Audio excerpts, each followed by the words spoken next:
Hey, Ziki. Hey, area boys are back. I hope y'all got five on it because today we giving y'all the top five training camp battles. Which team, by colors alone, is identifiable around the world?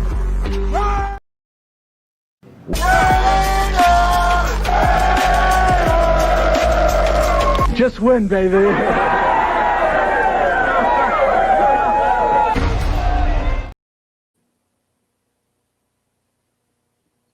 What up? What up? What up? Here we go. Here we go. Apparently, it's all me today, and that's all good. That's the way our boy likes it. For those who are joining us, Venti, I see you already up in here. Welcome, welcome, welcome. Anybody else joining us today? We got a great show for you. Pretty simple one today, actually. Pretty simple one. Top five camp battles to watch for. Top five. That's all we're doing. Only five. But as you will probably see in this show, the Raiders are in an interesting position because they are not as far off as some people say we are, but we're not also as close as some people say we are. So we think so. Really, this season is going to be how far away exactly are the Raiders from kicking Kansas City Chiefs ass all over the place? That's the real question, right? That's what everybody really wants to know. So what this top five is going to do is this will be the top five most important battles that will tell us where the Raiders are as a team. So, but before that though, I mean, it's Canada Day. Five. So we gotta say Happy Canada Day, even though people don't know what is Canada Day. So I'm not Canadian, but as far as I know, it's not like an Independence Day because Canada didn't need that, but it's like your day. Yeah. Yeah. It is what it is. It is what it is. So happy Canada Day. How are you doing today, Black? How are you doing today? Give us some update. It's a quick update. Oh, I'm good, bro. We just one day closer to camp starting, and like I keep telling y'all about these goosebumps, they not fake. I'm telling you, they real. Yeah. So the more and more we get into it, the more and more I see the content creators are coming out. They're not coming all the way out yet, but I'm really, really excited because I'm starting to see a little bit more. And the one thing that I really, really am juiced about, this is a selfish thing.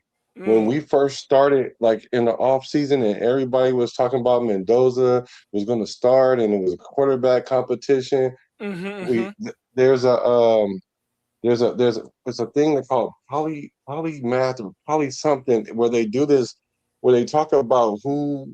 It's like a collective thing where they talk about who's going to be like the number one quarterback, who's going to start, and so they have this graph, and the graph shows what the nation is thinking and what they're voting on. And finally, you guys are starting to get it. It's not a competition because Kirk Cousins is going to start game one. A lot of people are saying, how do you know that? How do you know that? And I'm like, they essentially just told us, and you can see how they're moving. So I'm excited that people are starting to come around to what's going on because I don't want the divide to start the season. I want us to be as collective as possible because, like you said, we need to see how far we are and how close we are. And this is the year to do it. Okay, well, hopefully that gives us a clue, or maybe not a clue, to your top five. So I mean, my top five is ready and set. For those who actually want to see what my top five is, I posted it's on my channel right now from yesterday's stream. So the top five is there. But what this episode is, we're gonna essentially just talk about each other's top five, tear it apart. You know when like your friend gives you, they write in an essay, they're like, "Oh, can you proofread this for me?" And you get that smirk on your face. You're just like, yeah, I can proof this for you. And what you're thinking is, I got a bunch of red pens. I'm about to tear your shit up. Right. That's what this is. As always, we're all ready, so we're gonna be nice to each other.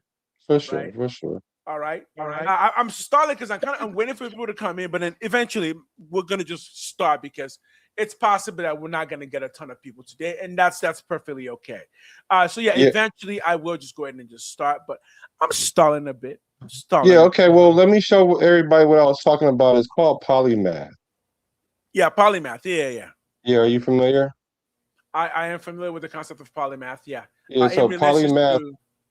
to Yeah, so essentially, right here, they do a graph like kind of it goes back where everybody was thinking, who's going to be the quarterback. Like right now, yesterday it was like 78% Kirk Cousins. Today it's 81% Kirk Cousins, okay, 21% Fernando Mendoza, and okay, 19% Aiden O'Connell. So it looked like the okay. nation is starting to get their mind together. But look at these long gaps in period of times Yo, where Pizzle, what up?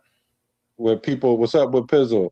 Where they were saying that they weren't sure. Look at these long periods of time. But now, as we stand today, it's really clear that people are understanding that Kirk Cousins is going to be our week 1 starter. And I'm glad that we're understanding that before training camp happened. Because I was kind of trying to tell people that, hey, this is not a quarterback competition. It is, they do want them to play their best, but we pretty much know who's going to start game 1. Right. Yeah.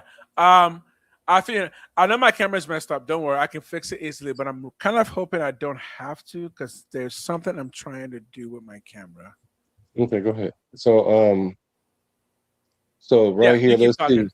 So let's see, like when they started this thing way back in April 28th. Mm-hmm. Initially people thought Kirk Cousins were gonna start, but it was like 50%, look like We're good. 49% Kirk Cousins, got you. It's fixed. 47% Fernando, 47% Aiden. Maybe because they said it was gonna be an even quarterback uh, competition. And then, Mm-hmm. it was little ups and downs, and then this is long period of time with the going back and forth, even with Kirk Cousins at 65, 35, 25. Then went through Okay. another long period of time where they wasn't sure, but now it's starting to be pretty clear that we understand what it is. So I'm Okay. glad about that. And if you guys want to keep up with that, it is real time, so you can keep up with it. So this is Poly Market. Oh, okay. So this is just Yeah. like this is one of those betting sites. Um, One of I- those sites of odds, right? yes. Is it an It's a, app or we're just talking just a website? it's a website. All So right. you can just type in polymath and then it'll pop up. Well, if anyone from Poly Market is listening, if y'all want to give us Well, a I keep saying sponsorship, that'd polymath, be great. polymarket. Thank you. Yeah, so polymath is a thing. That's why I got a bit Yes. confused. Polymarket Yeah. is playing off of that concept. Got it. Right. And I kept thinking the polymath part because I'm thinking of the polymath, so I'm sorry. Well, if anyone knows how to get a sponsorship with them, let us know. But they are basically a website that focuses on trends and likelihoods of a particular event. So right now they've got a soccer thing happening, France versus Argentina, who's likely to win. Make your bets, that type of thing. Okay, cool. All right. We're okay with that. I am okay with betting sponsorships because the NFL is okay with that. If people didn't know, there was a time when the NFL was not about that gambling life. It definitely wasn't. It was a fight to get the NFL to be on board with that. So yeah, if the NFL is on board with that, I am definitely on board with that. All right, ladies and gentlemen, with a few more people still probably coming in, let's go ahead and let's just jump into it. All right. Top 5. We're gonna start from number 5 and go all the way up to number 4. Maybe spend 5 minutes on each topic. Don't really know how long this will take. We're gonna go one after each other. You kind of already know my number 5, so I'm just gonna jump right to you. What is your number 5? Because I want to tear this thing apart. Okay. My number 5, like the least concerned. So we're going from least to most concerned, right? Sure. Or is that the way you did, or the most important? I did most important. Okay, well, let's start with the most number important. 1 is your most important camp battle. Okay, my number 1 camp battle isn't so much with another person, but it's Tucker, Naylor, Jay Bash, Dante So this is your number Thornton. 5 list, right? This is your number 5 list. Okay. Yeah. This all these people are my number 1. There's Tucker, Naylor, Jay Bash, Thornton, and Benson. It's them against the world. Because we need the running back. I mean, we need the wide receiver room to prove themselves. Like a lot of us think that there may be like a C average group and we don't have a number one. Our best receivers got 700 yards.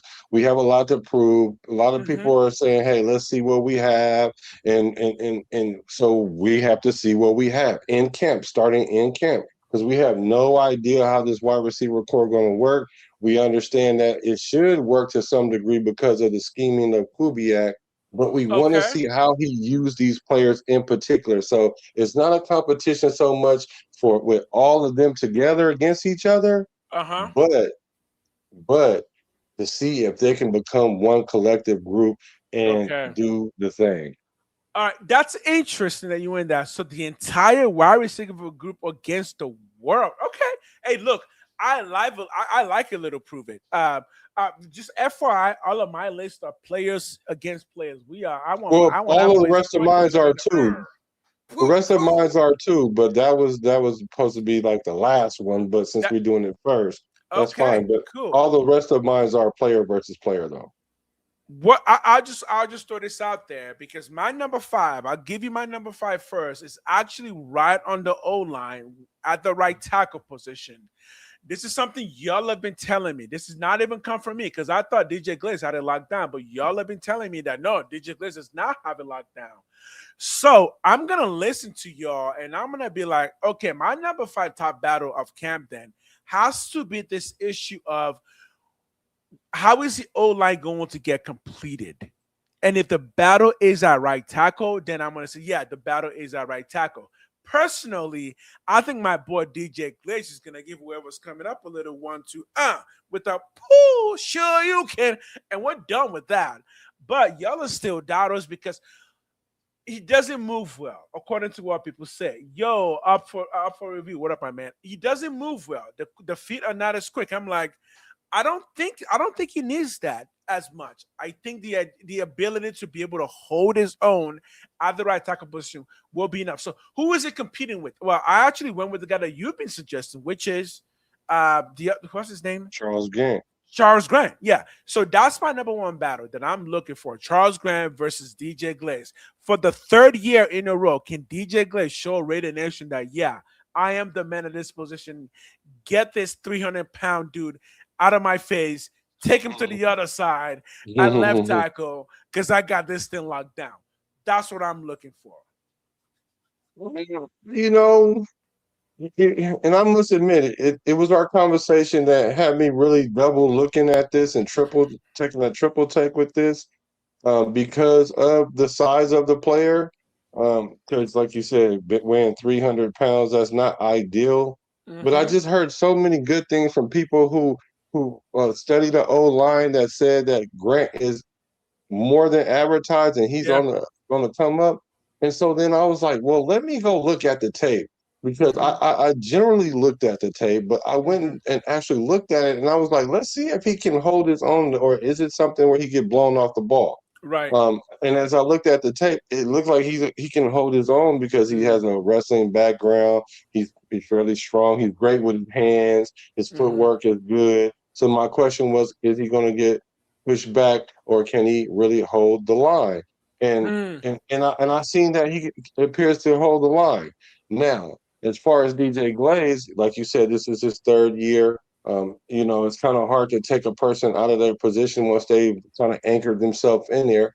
But Mm-hmm. the thing about DJ Glaze is he never really has been um, tested those 2 years that he's been starting. So this is the first camp where there's actually somebody in there that can give him a run for his money or at least approach him about his Right. position. Right.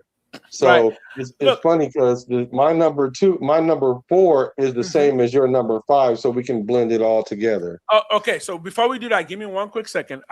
First of all, up for review. There is no debate between T.O., Jerry Rice, and Mars. If anyone's told you that, get them out here. There's no debate. Those aren't even the Mhm. same kind of players. Are you kidding me? What? What are we talking about? T.O. and Jerry Rice and Randy Moss are complete opposite of receiver on the spectrum. They're not even close to each other. Now, if you want to compare them to other types of receivers, we can do that all day. We'll get multi-dot questions. So you don't be coming up in here trying to start some debate. We're going to get multi-dot question right there, Mr. Review. Thanks for coming in. So you're telling me that your next group is the same group that I have as my number 5. Okay. Yes, yeah. So that's the next thing that I'm going to look beside the wide receiver group is going to be that right tackle position Right because tackle. because that position is going to dictate a lot. Because let's say hypothetically, if Grant does come and take that spot, then what do we do with Glaze? We're taking a proven starter, a starter that played the only lineman that played all the games last year. Granted, however, he rated, he still was in the trenches the whole time, and that means a lot to me. And I wouldn't want to take a player like that and take him off the board.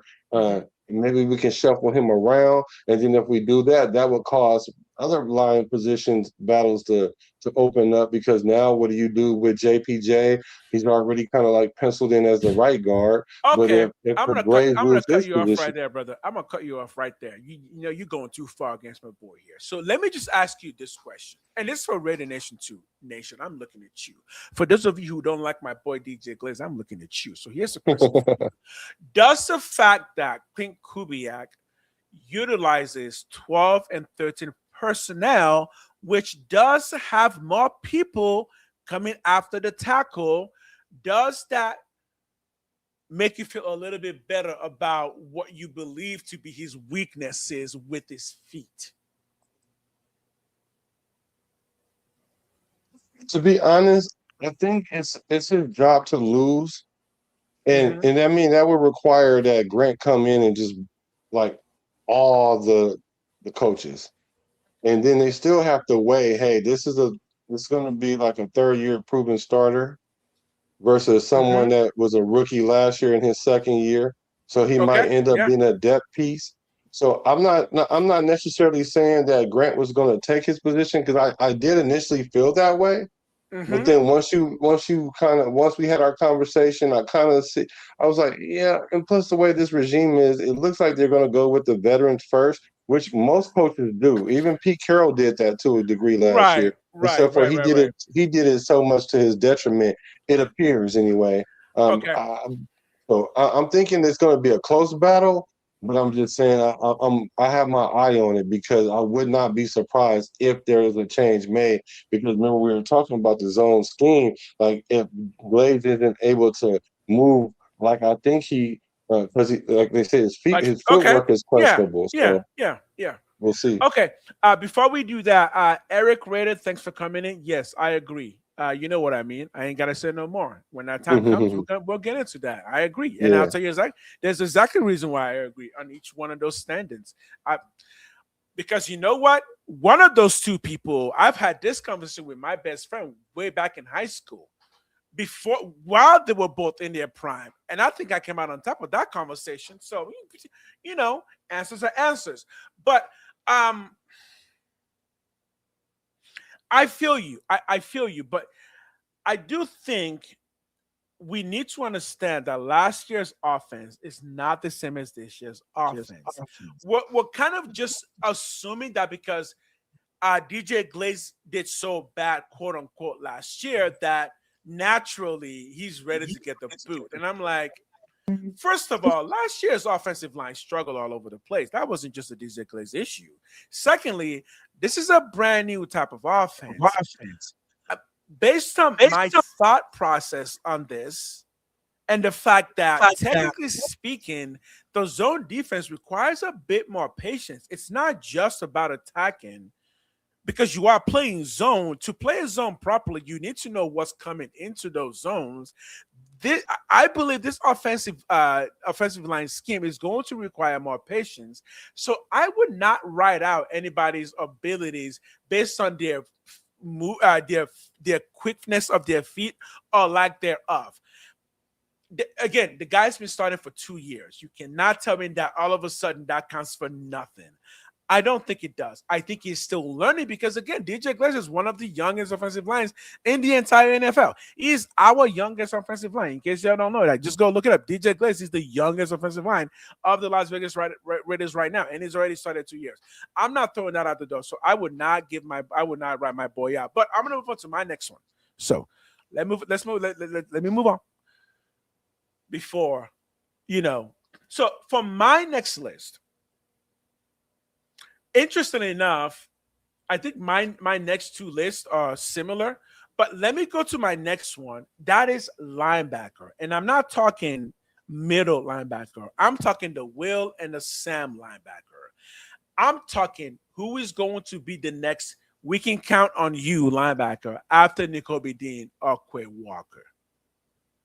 Because right now, you can't. Who is it? After Nakobe Dean or Quay Walker, who else are we relying on the linebacker? Nobody. Okay, there it is. So I say the battle is actually between a couple of people. One, Cody Eichenberg and Tommy Lindenberg. I may have mixed their names up.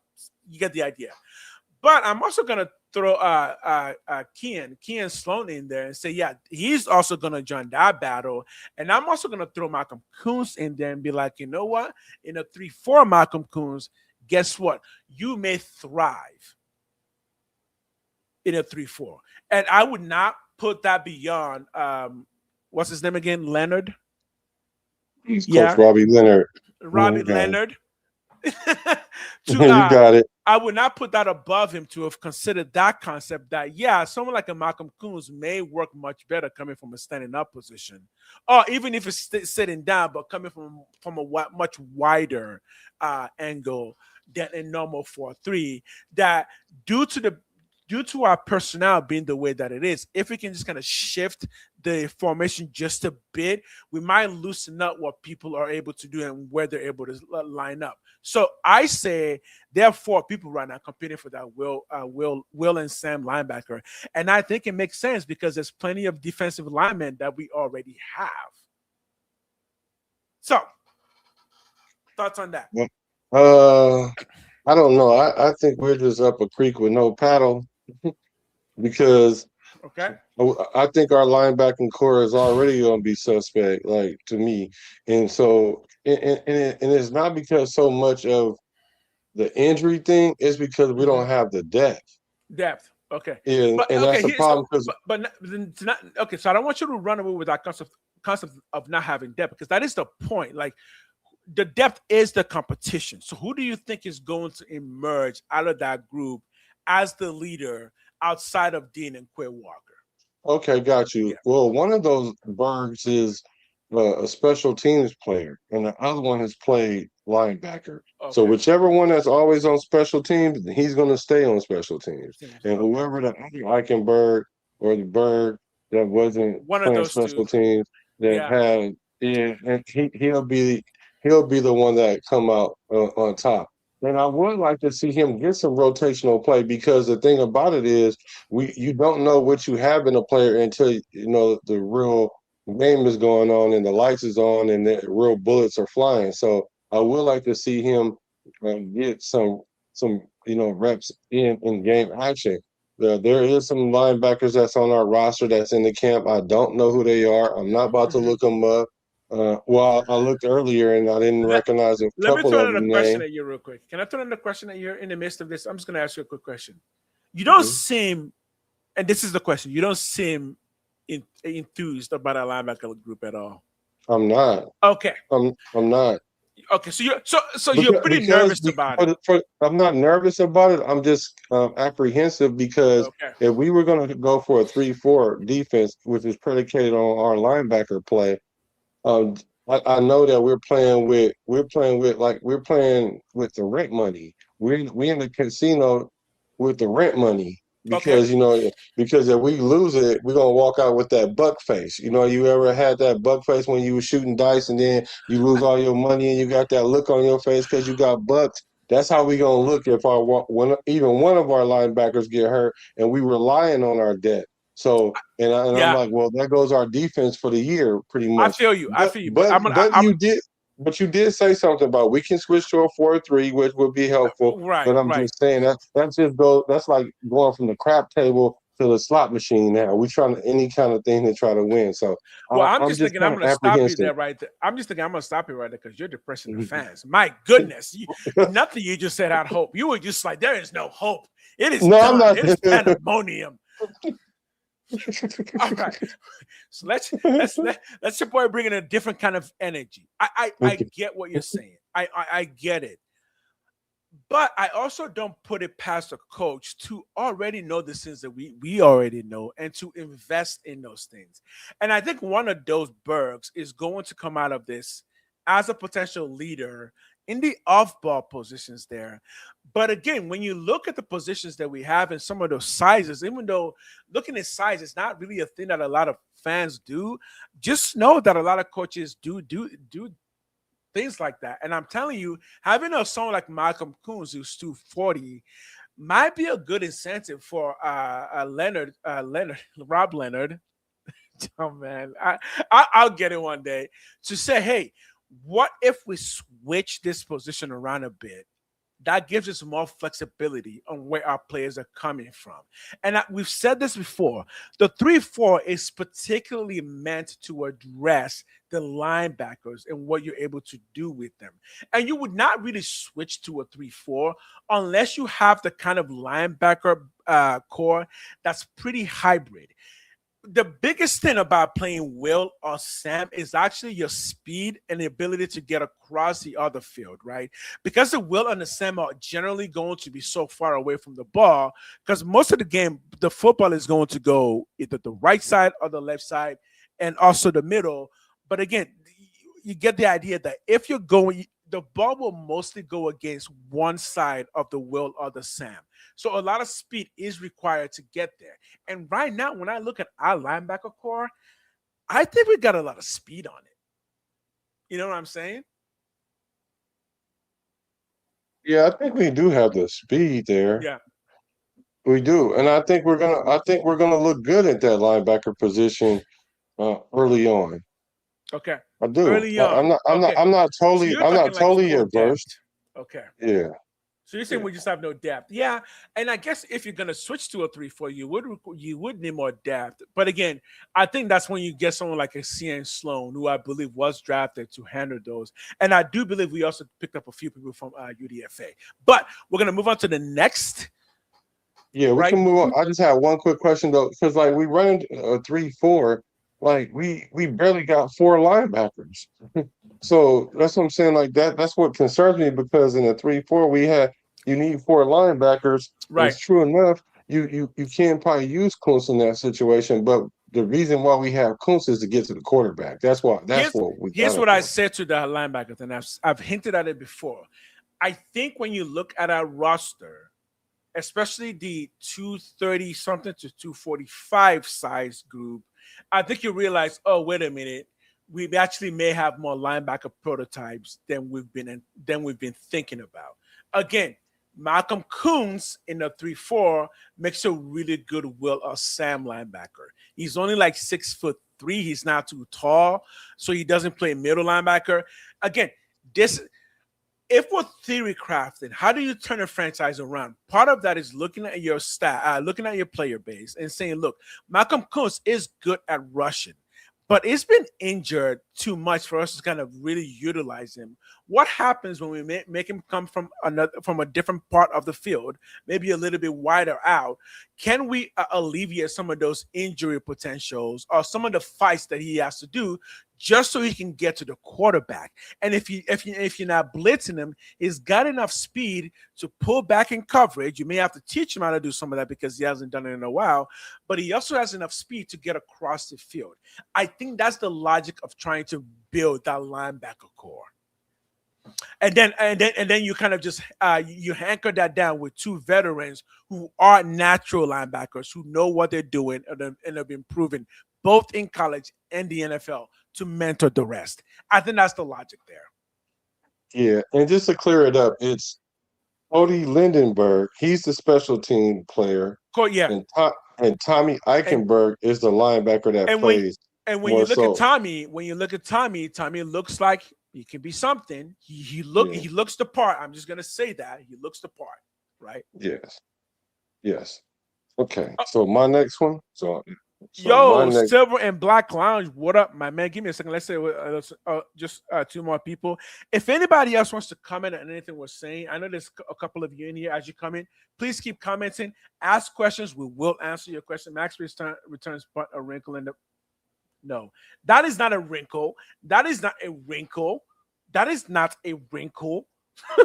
Okay. It's a wrinkle. All right, brother. Give me your third. Give me your third. Okay, my third. We're going back to the trenches.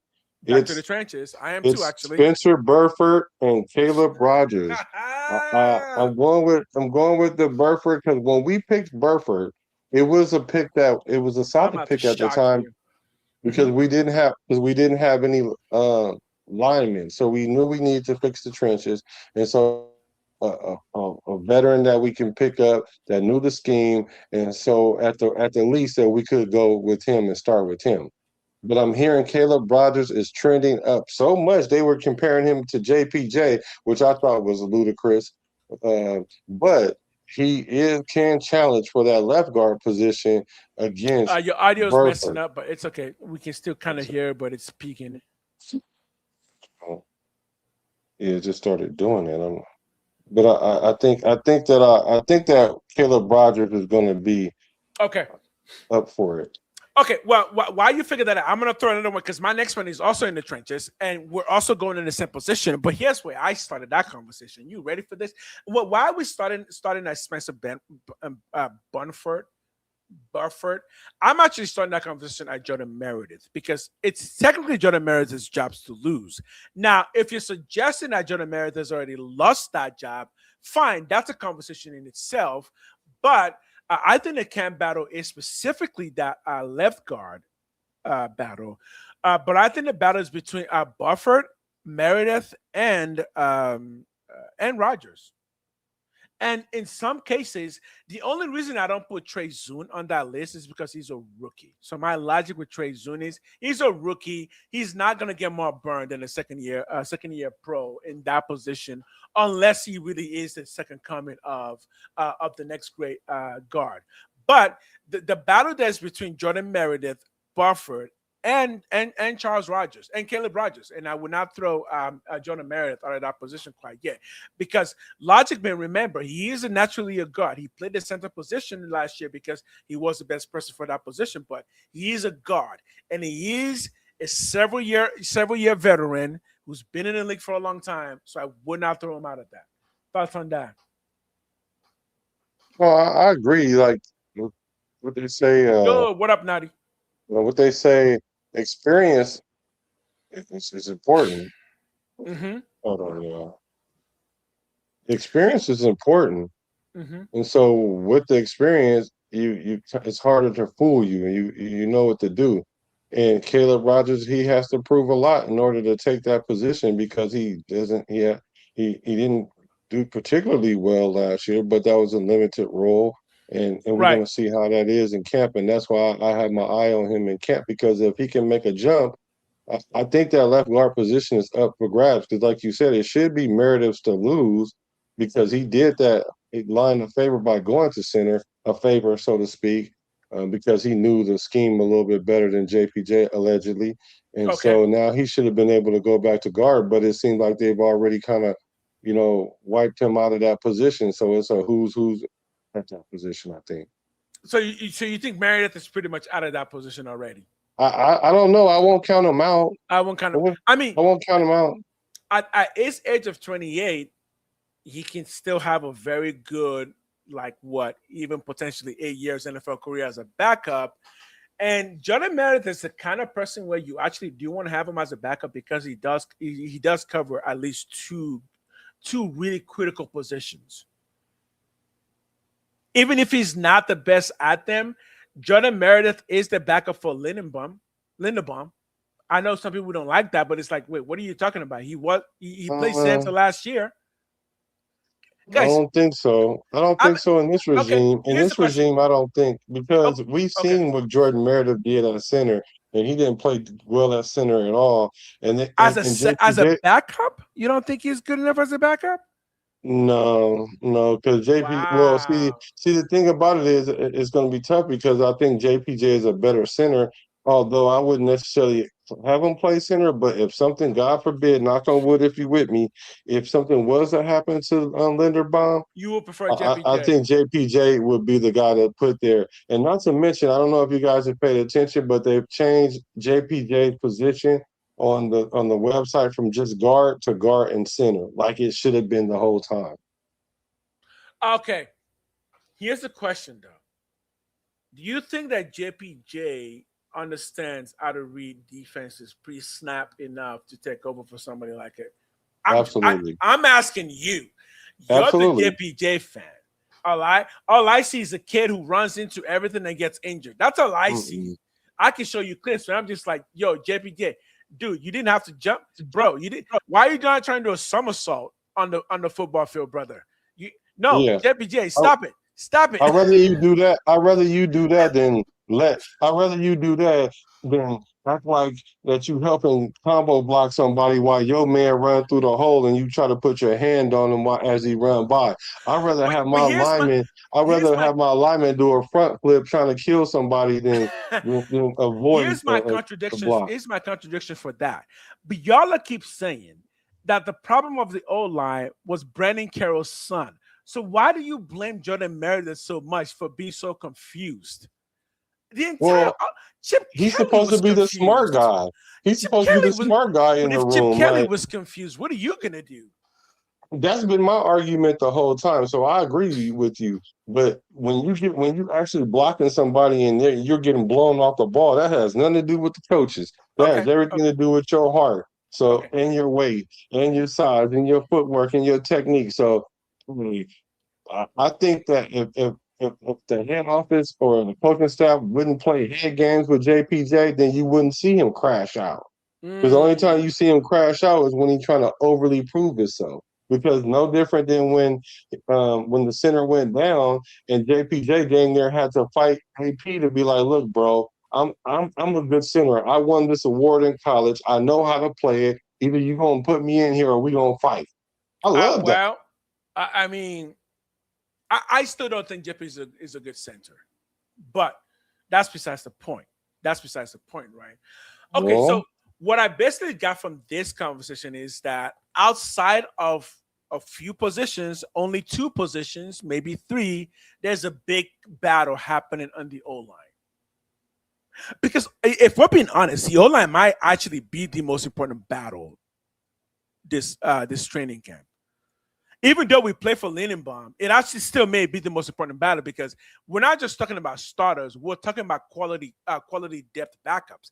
And the crazy thing is, I actually think the Raiders may have more quality depth backup than most other teams because for the past several years, we've drafted players who can play multiple positions. And that's been the focus. I agree with that. I totally agree with that. They're all young. Okay. Yeah, I agree with that. Yo, all right, we're gonna take a quick break just to say what's up to some folks. If you want to say, yo, what up? Yo, Lou back, baby. Frank Miller. We are doing the top 5 most important battles coming this camp. Put your list down. If you got a top 5, put it down. 5 to 4, 5 to 1, 1 to 5, whichever way you want to go. Put your number down. And if you haven't liked the video, please like the video. Right now, please stop like the video because it does up the algorithm. And head over to my channel too and like that video too because, you know, this is our thing. This is not just his thing. This is our thing. All right? I want this face. I want this face on ESPN. All right? Get this face on ESPN. All right. Any questions? If we got to answer, we still got more to go because I still haven't. You've done what? You got one more, right? No, I got 2 more. We have 3, so we have 2 more. Let me read the comment. It said Meredith worse than Andre James. That's saying a lot, to be honest. Bruce Willis was good. Go ahead. Okay, Andre James. Okay, Andre James was not bad. Andre James was not bad, guys. Not every single lineman will be on All Pro. Most teams will have 1 All Pro lineman. if they're lucky, like the San Francisco 49ers, they have 2. Guess what are we talking about? We're acting like we want everybody to be 90s or above. Guess because we have Lindenbaum, guess what? He's going to be the only All-Pro on our offensive line. Just so y'all realize that. If we get another All-Pro on our O-line, we better be thanking the gods, because that's rare.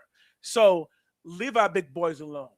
Leave them alone. I think we're gonna have 3 All-Pro, 2 to 3 All-Pro. We're not having 3 Miller's gonna All-Pros. be All-Pro. Colt Miller's never been an All-Pro. I know he He's hasn't been been an injured too All-Pro. much. You guys are saying been injured too much. He only been injured like a couple of years out of his career. But lately he's been injured, so I get it. It's the recency biasness. I get it. But what I'm saying is Colton Miller is going to take a step forward. Okay. Yeah, and because now we're going to have a line that has some level of cohesion, because for the longest of time, he was the only anchor on our team and was the most consistent lineman that we had. He was always shuffling everything else. So I think that now that we have 3 out of 5 linemen that's going to be like solid, that's going to make our old line go up, and then you're going to pick all pros off of that. But 2 out of 3 I think is there. Okay, Osemele, Hudson, and Penn. Right, that was the last great group that we had. Right. Here's a question: how long did we have all those 3 players for with the team? Because there's a few things about O-line that people aren't talking about. That is, it really is hard for a team to have multiple quality O-lines for a long time. Right? No, most teams don't have that.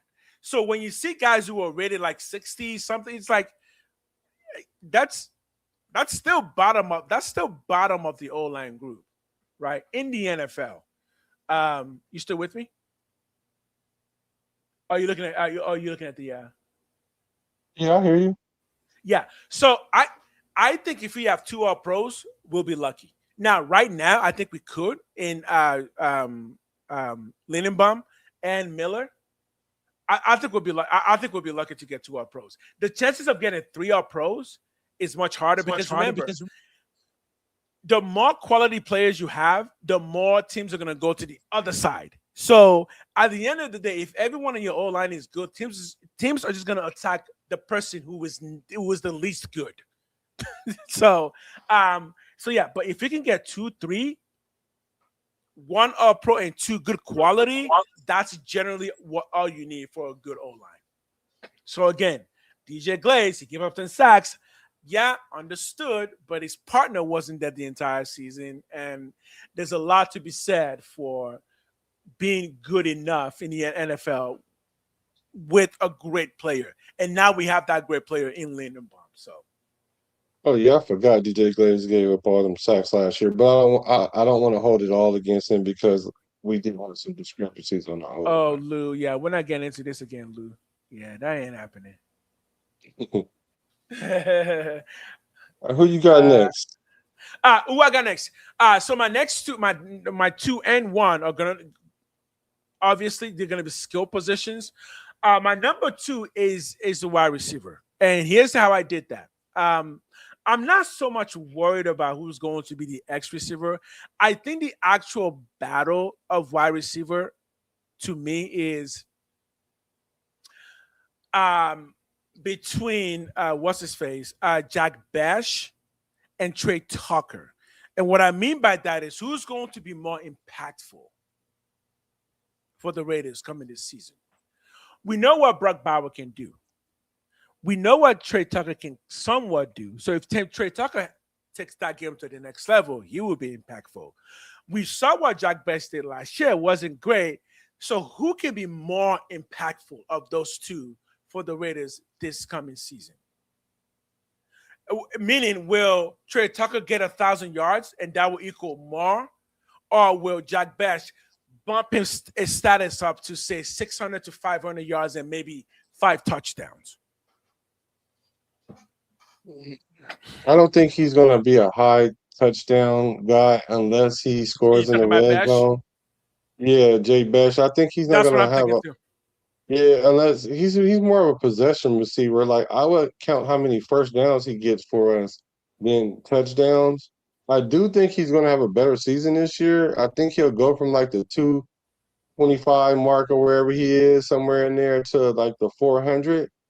But that's not enough to because I think it's not enough to move the needle for me because I think Tucker will be in the 900 to 1,000 range. He should get 1,000, really. But Can you do me a favor? and if he does get 1,000, then that's going to supersede another 200 yards by Besh.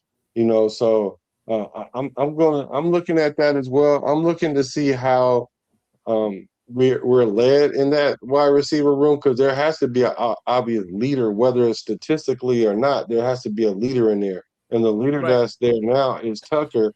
And I'm like, I mean, like I get it, like I don't have questions about him, but in the big scheme of things, even Naylor might have a higher ceiling than him. Can I stop you for 1 second? Someone do me a favor. Can we put Loose Skunk on timeout on this or something?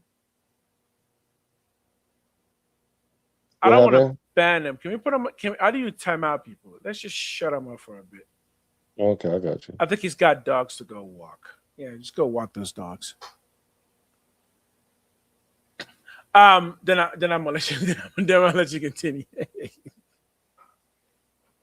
No, yeah, no. So I just think even Naylor could come in and Yeah. be more of a force multiplier than Okay. Jay Besh. Like he might get 5 touchdowns and he might get 600 yards and and push he might push Tucker, but that's just what I think.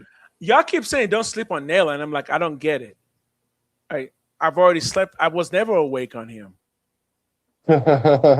He's Matt Collins. He's just Matt Collins. Ooh. Matt Collins is a great football player. Like I don't get it. Don't sleep. Yeah, What do you mean I don't like him sleep on too. him? We're not sleeping on him. He's what he's a deep threat. Naylor is what I'm hoping Dante Thornton doesn't become, just a deep threat. So I Well, don't know. I like Dante Thornton for being a deep threat because it creates spacing on the defense. Like you got to always keep a safety up Right. top if you have someone of his speed and his height. Because what'll happen is if you do go 1-on-1, the quarterback gonna check out of that and throw it to Thornton, and then it's incumbent on him to win those 50-50 balls Right. and make them pay for single coverage. Because if the corner is able to guard him single coverage, then that allows the defense to roll to another side or to double team Brock Bowers. So DT he has Right. to produce when they go 1-on-1, similar to how what happened in that New England game. How that New England game was at the end of the game when Dante Thornton came back and caught the ball. He was so by that corner. He was so going on that corner, but the pass was underthrown, but he still caught it and it sealed the game. Fine. That's what we need for him to do all the time. Sure. We don't need him to get 1,000 yards. We don't need to have him get 700, 800 yards. Right. I just need you to catch the ball and keep the defense honest. Fine. If I was talking to Dante Thornton, put me on the big screen real quick. Let me talk to my boy Dante Thornton real quick. Hey, yo, Dante. You're 6'5", 200 and something. I get it. People want you to be a deep threat. Brother, I want you to wake up tomorrow and be like, fuck that. Deep what? I'm going to be everything threat. Put on 10 pounds and just start running past people. You see what I'm saying? Like, you've got the speed. Put on some weight. Deep threat? Why? That means you're going to get like 2 targets a game. No. If Calvin Johnson can do it at 6'5", you can. Just put on some weight. Put on 10 to 15 pounds. Your speed will still be there. You're not a deep threat. You are a safety net for the quarterback. When the quarterback looks and sees you, he's going, oh, shoot, look at that, man. He's so big. I just have to throw the ball anywhere, and he's going to catch it. Deep threat? No. That's like deep threat is like you'll get 1 target a game, and if you're lucky, you'll catch like 5 passes a year. No. I want more from that. I want more than that. I want more than that. I do. Okay, it's my turn to If go on the anything, screen if now. anything, if anything, let me finish. If anything, I prefer Malik Benson being the deep threat because deep threat for him means post and corners. Go ahead. Go ahead. No, I need DT to be able to run the post, the nine, the post corner. That's what I need. And Okay. like this something to say, it's perfect. I don't care if you get two, if you only get targeted 3 times a game, 1 and 2 catches. That's why we need receivers with no ego. Because the way this offense is predicated is on spacing and timing. Spacing and timing. Mm, So we need him to run up and down the field and you can get better because technically he started last year. So he can get better, but what we need you to do is play this role where you're not going to always be there because you're right. He does need to know how to do more than those 3 routes. Because in this Kubiak offense, what happens is you might line up on the outside here, you might line up in the backfield here, you might be in the tight formation, you might be in the trips, and you might be the slot in the trip. It's all about matchup. So we do need you to learn more than just running deep like Randy Moss or Calvin Johnson, something like right. that. But for the time being, until we find out what your strength is, what your superpower is, then we're going to need you to at least create the spacing because we Malik Benson. And I really think Malik Benson is going to come in, but I think it's going to take him a little time to acclimate to the game too. And, and, Right. and I think he has real game speed. He's quick, but I think player like him is faster on game day. And like you said, if Dante Thornton cannot produce the way we need him to at minimum, we can throw Benson out there to run up and down the field to keep the defense honest and throw him the ball more than 4 targets a game. We can Right. target him a little bit more because he runs the full route tree. He just needs to clean up his routes. Mm, yeah.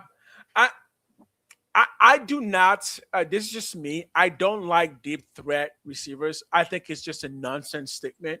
I don't mind speedy guys, but I would love if Dante Thornton could be what I'm seeing in my head because man, 6'5" guys who can run that well in NFL speed, they're rare. They're rare. So I would love to see that. If it doesn't happen, fine. But I would just love at the end of this career to just be like, yeah, he got a couple deep passes. Because the thing is, deep passing is there's so much coordination that's required, right? It's not just throwing catch, you know.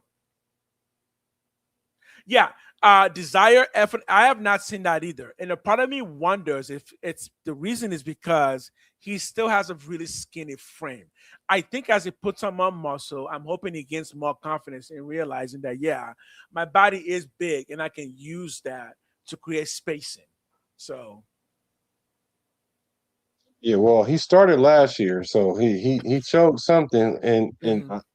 at the minimum in spacing. But we do have a wide receiver that will push him for that position because I'm sure Malik Benson. A lot of pundits are saying that he can really rise to like a good number 2 receiver Oh, fairly I think quick. so too. Yeah, yeah.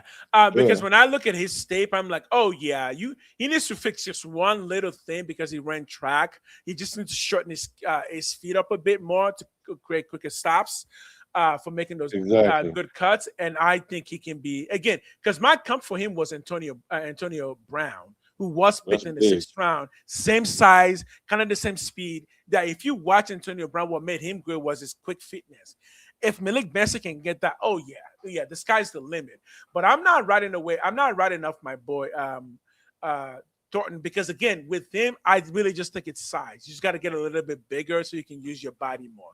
Now, can his body gain weight? I don't really know because when you're that tall, I don't know what your body's able to put on. So exactly. Bulking up will give him is exactly what I'm saying. Security and confidence. And I think when you see his play, you can kind of realize that, oh yeah, yeah. If you bulked up, you would be a bit more confident. Your body will just feel better. So for that reason, if the man can put on like 10 to 15 pounds, I'm Dante Thornton may come out really looking and look in football, just looking big on the football field.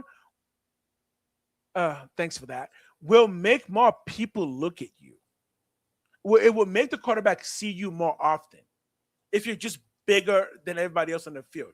Now, if you can catch and create some separation, I'm just saying, man, sky's the limit. Okay, let's go to your last one here. I wish you wasn't such a. I mean, we had the same conversation yesterday. I don't want to do that again. Bring something new to the table. So my next one is Keyron Yeah, there's too Crawford. much hate there. I have two of them. Remember, I'm at number 2. Mhm. So it's Keyron Crawford and Kuntz. Kuntz is winning that. Kuntz is on a prove it deal again, and Past 3 years. excuse me. So the thing about it is now you have somebody there it's gonna boil down to who gets the most sacks.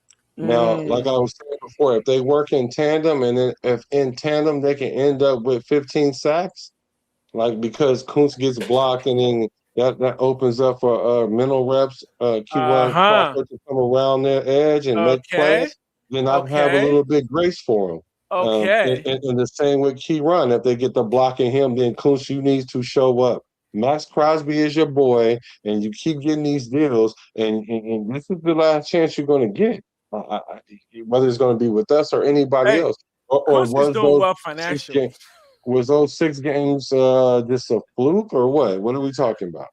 Kuntz is doing well financially. Well, yeah, all things considered, right? He's living off them good 1-year deals. Look, you gave me a concept that sounds really good when you said both of them together. But here's I want that to happen. I want Kuntz as a linebacker again.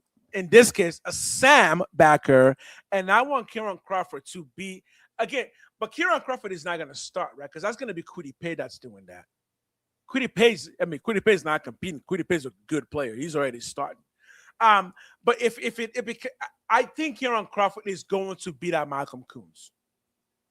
I don't think that's much of a competition. Keyron Crawford is bigger. So even if they got the same speed, Keyron Crawford is bigger. He's got more. Again, you know my thoughts on Kuntz. You guys might think I'm hating, but I'm like, yeah, we keep giving him this 1-year deal. I want somebody else to give him a 1-year deal. I don't want to keep giving him one. Because his 1-year deals are fully guaranteed, man. How much fully guaranteed money has he gotten in the past 3 years from the Raiders? Ooh. He got 2. Let's look at this. Webb has come in with a hot take. He said, I will go out on a limb. Crawford leads the team in sacks this year. That. So how many ice cubes do you give that first before you go ahead? 5 means really cold, right? Is 5 good? 4 means to chill it all the way down. 1 means it's hot, but it just needs to cool down a little bit. So 4 is too hot. We need to cool it all the way down. No. Let's get a big giant bucket of ice from the ocean, from the Arctic, and dump it on that boy. You are way too chill. You need to chill out. You chill out. No. No. You know why? Kwity Paye is your starter. Keyron Crawford is not starting over Kwity Paye. If you don't believe me, go watch Kwity Paye's tape. The man knows football. Unless you're saying Keyron Crawford is going to start over Max Crosby, then that's a whole nother conversation there. But I'm telling you right now, Keyron Crawford is not starting over Kwity Paye. Kwity Paye is a very good football player. Well, my brother Webb, I'm trying to see what you're talking about. I'm going to give that 1 ice cube. Whether he's starting or not, it doesn't really matter because I know Kwity Paye is not going to lead the team in sacks. And we know Max is going to have 8 or 9 sacks or whatever, 10 if he's really lucky. And because we already have questions in how he fits in this scheme, and I think Keyron Crawford is gonna pile up the sacks. And who else is going to beat him? No one on the interior. No one in the interior. So I'm thinking that you're probably not too far off. So I give that 1 ice cube. So whenever you go to the big screen, that's when your mic messes up. Whenever you go to the standalone screen. Yeah, it does it cuts out. I got you. Maybe not for them though, but for me it does. It might be fine for them. Let us know what the mic sounds like. Does it sound okay when it goes to the big screen?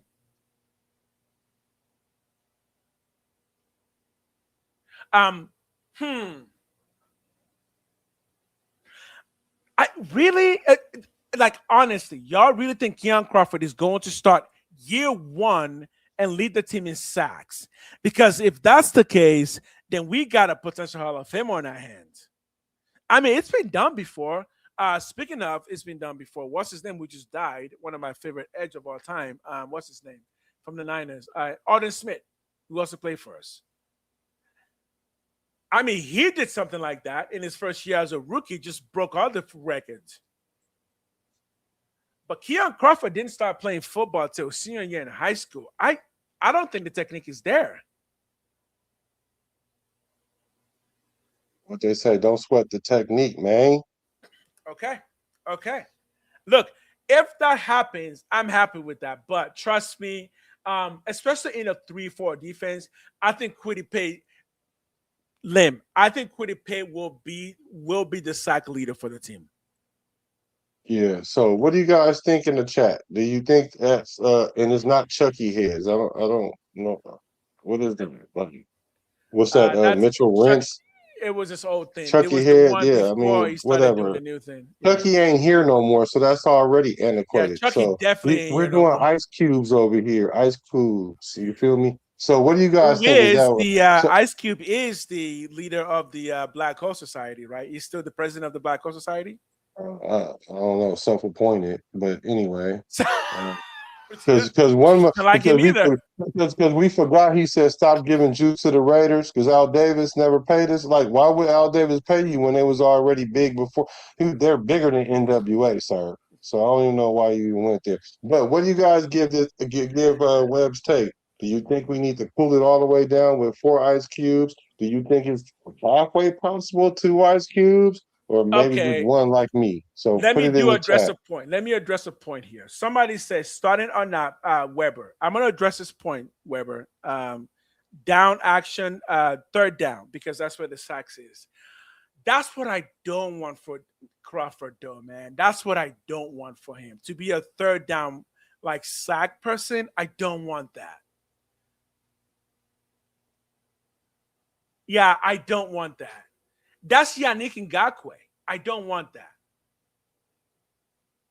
So that's my thing. That like the idea, like if you just want him to get sacks, I think he can do that, but that just makes him a one-dimensional edge.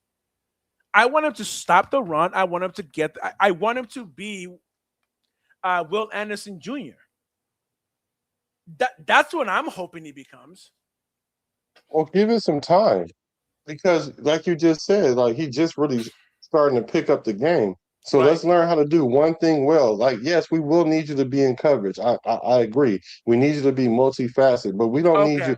What's the one thing that you do well? Like when, like Coach Robbie says, like when we put you on the field, do that one thing that we know that you do, and do that at 100 miles an hour. Do that well. So then Okay. that way, when we put you in, we know what we're putting you in for. And I think the reason why we got Keyron Crawford was to go ahead and put pressure on that quarterback because he come around the corner like his hair on fire.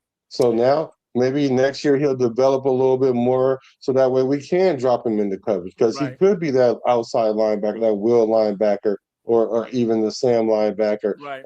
if he does like mature into the role. But as far as this year one thing, we just need to put you on the field and you go after the quarterback. That's not to say Yeah. that's all you do, but I need you to be able to do that one thing extremely well. Okay. Counterpoint. Here's a potential counterpoint. And again, I mentioned Will Anderson, right? My main problem with you do this one thing well, let's put you on the field so you can go do one thing well. It just tells me that you're going to learn to only do this one thing well. And it's going to be a problem for you to learn how to do other things well, especially if you don't have a great history of doing other things well. I looked at Kieran Crawford's tape. I don't think he does anything well. I think he just has a lot of potential, but I don't think he does anything well. I think he needs to put on some size and learn how to play the defensive end position properly by just engaging the tackle rather than it's third and long here, go get that guy, go get the quarterback. Because again, this is my Malcolm Koonce issue because that's what Malcolm Coons essentially is, and he does that well, just not well enough. Where his job is basically, all you have is speed, go get that guy. So you're gonna try and run around the tackle. I just for a rookie Kieran Crawford, who is only 22 years old and already weighs close to 253. I I would like to see a little bit more from that. What's his name? Seymour. Who was the last great edge that we had for the Raiders? Seymour was the only one I can think of. Yeah, Seymour. You see how big Seymour was and how impactful he was on the field, stopping the run, getting the sack, just putting constant pressure in every way possible on the quarterback. That's what I want for Kieran Crawford. Okay. Yeah, that's what I want for him. And I think to get that, he does need to put on more weight, which will take at least another 2 years to get to his maximum size.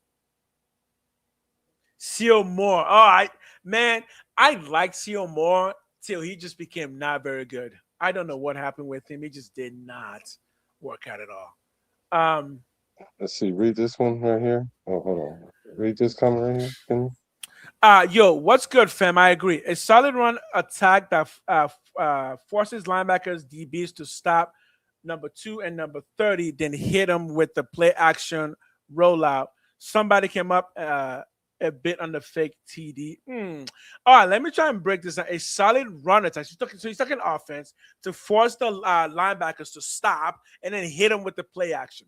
Yeah, that's kind of Kubiak's game plan. He does use a lot of run, and one of the main effective tools of a good running game is the play action, which is why it's so important for Mendoza to learn how to be under center. For those of you who think Mendoza should be starting week 1, realize he only ran under center 5 times in college. So even that alone, he needs to do that he needs to learn to do that a lot before starting. Richard Seymour. Yeah, exactly. Richard Seymour was built different, but if you look at Richard Seymour and you look at a Will Anderson Jr. and you look at a what's his name from the Browns, who's now with the Rams, those guys are all built the same. That's what I want for Kieran Crawford. Oh, you want him to be like Myles Garrett? Yes. I don't know if he can get as big as Myles Garrett, but I think he can get big. I think he can get as big as Will Anderson, who is now around 265. And if you look at Will Anderson, he's not going to get you 15 sacks a year, but he's going to get you more than 10 sacks, and he's going to be extremely impactful, just like the guy we just picked up in Kwity Paye. Yeah. So personally, I prefer bigger ends than smaller ends. 240 for me is not an end. Me personally, my ends start at around 253, 255. That's where ends start for me. Yeah.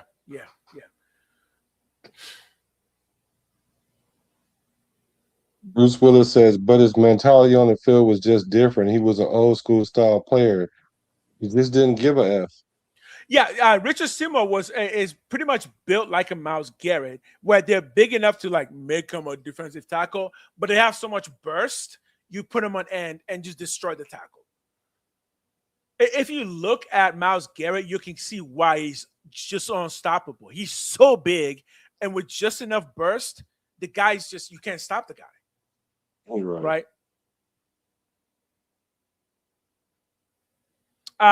So you still got another one, right? Yeah. You got one more, and I have one more. Go ahead. My last one is we're going straight to the DBs, and I'm not going number 1 DB because I'm pretty sure that's Eric Stokes. My main battle this year, the number 1 battle for me, is who is going to be the second defensive end between Darian Stokes. What's his name? Darian Porter, Jermon McCoy, or Ezekiah Masters. And here's how I break that down. It should be Jermon McCoy de facto, but his knee may not allow him to play this year. So that means the camp battle is really between Darian Porter, the second-year pro, and Ezekiah Masters. But if you watch Ezekiah Masters' college plays, the man just comes down with interceptions. And I think when it comes down to it, especially as a second as a second off ball, there's not really off ball cornerbacks, but as a second non-primary cornerback, getting interceptions is going to be the number one reason why you start over somebody. And Darian Porter last year didn't come down with any. And I know many people in Raider Nation already think that Darian Porter is not going to be good enough.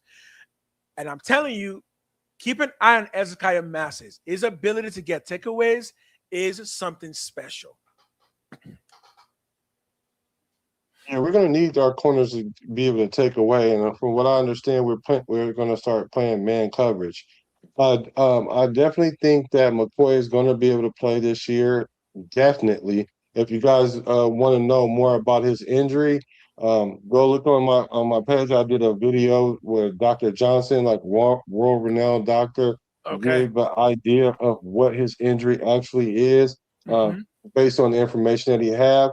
And he's saying that the Raider, we should be very excited about this because it's not something that's going to be an issue for us right now.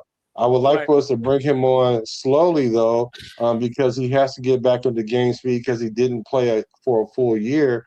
But if we put him in spot situations, or let's say if Masters come in and play and he has a problem tackling or whatever, or Porter or whomever, and then we put in McCoy and he showed flashes of who he is, then put him out here and let's try to get the value out of him. I mean, if there's anybody that we need to stick out there and see right now with the Mendoza treatment, it's Jermod McCoy, because he's on a what they call that when you with the sands in the hourglass. It's like he has an hourglass that's running right now. Yes, we just don't know when it's about a 6 year.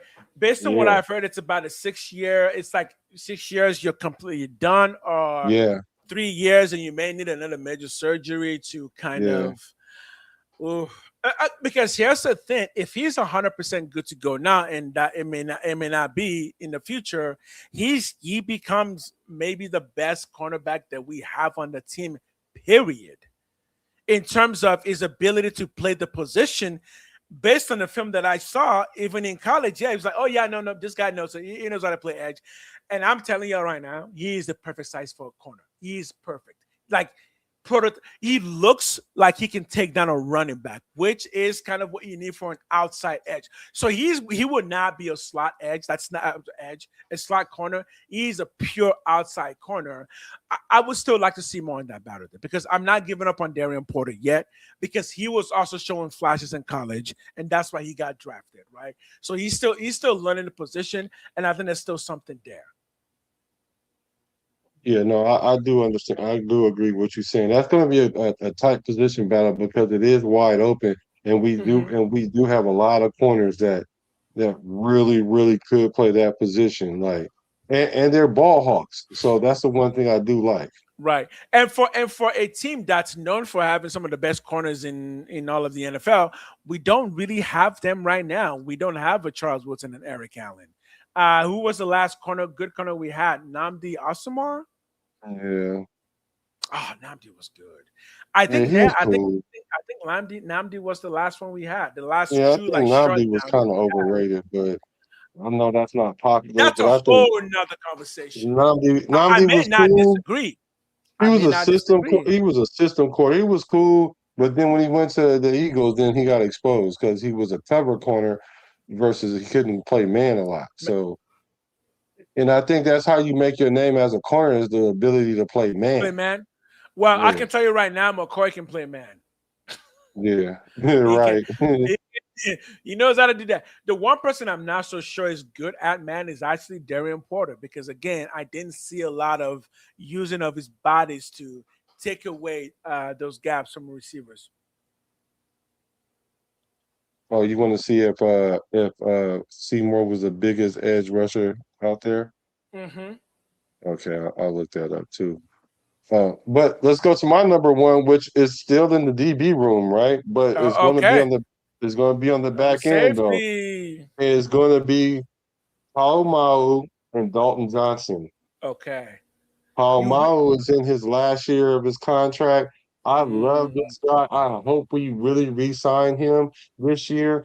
I actually think that Dalton Johnson, although he's not going to start this year, I think he's going to be the replacement for Polamalu.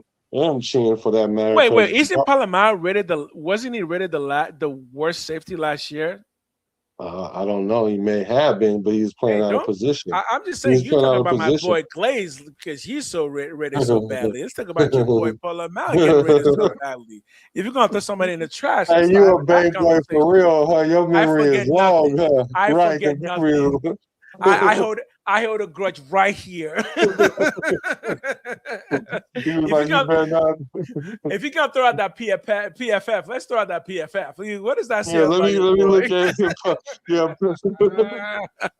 let me look it up. But yeah, for sure, Paul Mao was definitely rated very low last year, but he was out of position. I'm gonna look it up as you give your response to my take.